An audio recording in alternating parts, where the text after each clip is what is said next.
Kia ora guys, welcome back to the Black Jersey. I'm Max, I'm the host of this channel, and a big thank you to my patrons for their continued support. I'm going to get a lot of people pretty triggered in this match preview ahead of the second test between Australia and England, and the anti-Eddie brigade will get very angry, like I said, as I do not think he should be sacked. I think England have the best chance of upsetting France, who I think are the most likely winners of 2023, and what we're seeing right now is perhaps the dip ahead of Eddie Jones' team's successes having a bit of a longer continuation than I initially believed it would. I don't normally watch Squidge Rugby, but as he said, England do have a lot of tactical red herrings going along, and I think we'll name a few of these in this match preview. England is just another Eddie Jones team that has a dip 1 year out from their greatness. I mean, look at the Brumbies from the 90s, Australia in 2002, Japan 2014, England's 2018 when they finished 5th. This is just another example of this. Eddie Jones has not lost touch, whereas Dave Rennie has accelerated the development of the Wallabies far quicker than I initially believed. Over to Australia's front row, we have Angus Bell, Dave Parecki, and Taniela Tupou. Tupou said ahead of the match that he wants to smash Ellis Genge, so I'm very excited to see how that one's going to go. Angus Bell's been developing very nicely, while David Parecki was solid last week, so I'm happy to see him there. Falau Fainga'a is the reserve hooker. We've also got Scott Seo and James Slipper in the reserves, so there's going to be very powerful scrummaging coming off that bench for Australia, and they're going to do very well with all of their experience. England's front row. As said before, they've got Ellis Genge, spot on selection, Jamie George, another spot on selection, and Will Stewart, I think, played the full 80. I was nearly asleep when the match ended last week. Please remind me that didn't happen. But yeah, Will Stewart, in Kyle Sinclair's absence, this tour's massive for him. England's reserve front row, Luke Cowan-Dickie, a British and Irish Lion, and my dog, as you can probably hear, is a big fan of Luke Cowan-Dickie. Marco Vunipola, I'm very happy to see him back as well, as I just don't rate Joe Marler and never have. Joe Hayes probably needs to be shown a bit more faith though, as I believe once again I said he was unused last week. Over to the locks. England have Maro Itoje and Johnny Hill.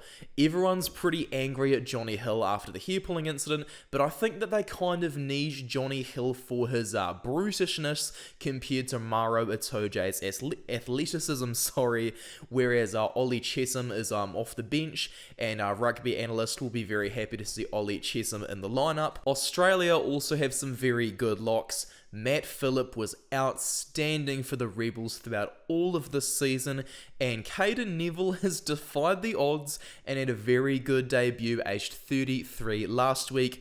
Australia have Nick Frost as a reserve lock. I'm not the biggest fan of him, but good luck to him ahead of the match. Loose forwards, Michael Hooper's captain, no surprises there. Should he continue playing post-2023, he could likely break Richie McCaw and Alan Wynne-Jones' records as the most capped players of all time. Jones is now past 160, so Hooper could definitely get there if he avoids injury. We've got the two Robs as well, Rob Leota and Rob Valentini. Casuals can sometimes get these two confused as they have big hair, but they're very strong ball carriers.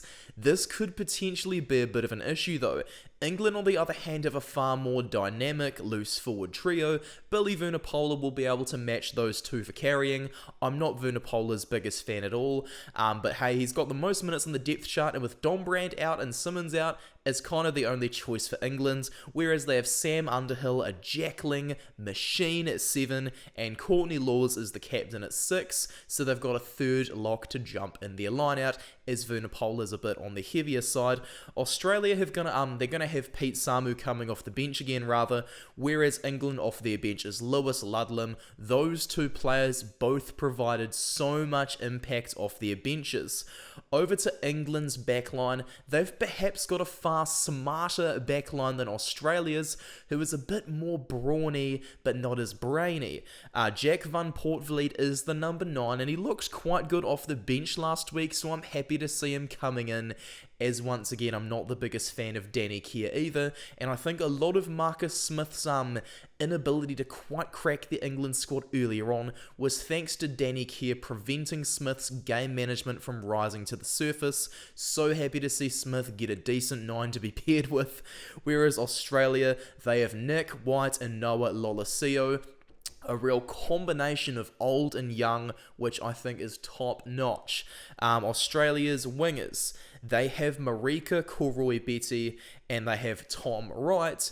They're not exactly the most powerful, but they're good enough. They can play. England have Tommy Freeman and Jack Nowell, similar players to their opponents, so we're not going to see massive hits out on the wings. The centres is going to do some very good work though.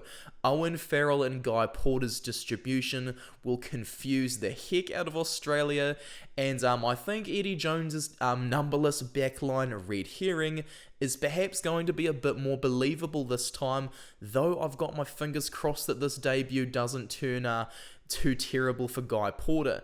England have Jack Willis coming off the bench as well, so Danny Keir is in jersey 22.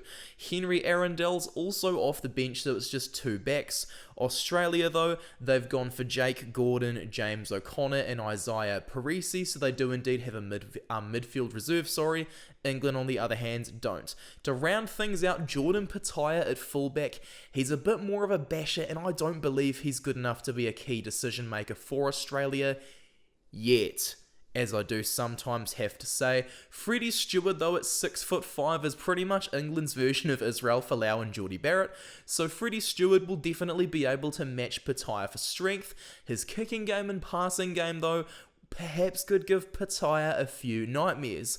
Over to my match prediction. This is going to be a very interesting one. Australia will have their Indigenous jerseys on, whereas England will be very much hurting after just a 2-point loss last week. This is going to be a very tense match, and I'm going to go for England by 4 points, though I reckon rather many people are going to disagree with me in the comments, so leave your comments below ahead of this matchup, and let me know what your score is going to be. Make sure to subscribe and hit the like button as well. You can also support me over on Instagram, become a Patreon, or just make a one-off donation to my PayPal tip jar, or see me on Twitter for a bit of banter. Thank you so much, guys. Much appreciated. Best of luck to the Wallabies, our mates from over the Tasman Sea, and also best of luck to England, who needs to prove a few doubters wrong, and I know they eventually will. Thank you once again, guys. I'll see you later.